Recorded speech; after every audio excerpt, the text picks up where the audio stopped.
سلامونه ملګرو، هیله لرم چې روغ او جوړ به وای. په نن ویډیو کې به درته وښایم چې څنګه کولی شو موږ په عکس کې د مخ دغونه یا هم په عکس کې اضافي ساحې لرې کړو. نو راځم د ویډیو په طرف. نو تاسو یو اپلیکیشن ته ضرورت لرئ چې دغه اپلیکیشن به زه تاسو ته په ډسکریپشن کې لینک درکړم، بیا تاسو کولی شئ چې له هغه ځای څخه یې انسټال کړئ. نو راځم د اپلیکیشن په طرف اپلیکیشن باندې کلیک کوم، بیا په پټو باندې کلیک کوم، دلته یو تصویر ورته انتخابوم. دغه د نوین الحق یو عکس دی چې په دې کې ما 2 سټیکرو څخه استفاده کړې چې یو مې په مخ پرې لګولی چې دغه څنګه کولی شو موږ له مخ څخه دانې لرې کړو، او بل مې د اضافي ساحې په توګه څنګه کولی شو موږ په اضافي ساحو کې ځینې ساحې له عکس څخه لرې کړو.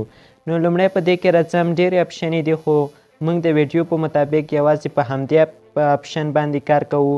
نو ریمو باندې کلیک کوم، په ریمو کې بیا راځم دغه ساحه ورته انتخابوم، اوس دغه سټیکر اندازه ساحه زه ورته انتخابوم. نو دوستانو وګورئ دغه ختم شو. اوس راځم دغه سټیکر انتخابوم، نو دوستانو دا هم ختم شو. اوس ګورئ دوستانو په دې ځای کې هم لږه اضافي ساحه راغلی، دا غواړم چې ختمه کړم. اوس ګورئ دوستانو دا هم ختمه شوه. اوس دغه هم ختموم. اوس ګورئ دوستانو ومې لیدل چې ټولې اضافي ساحې موږ عکس څخه ختمولی شو.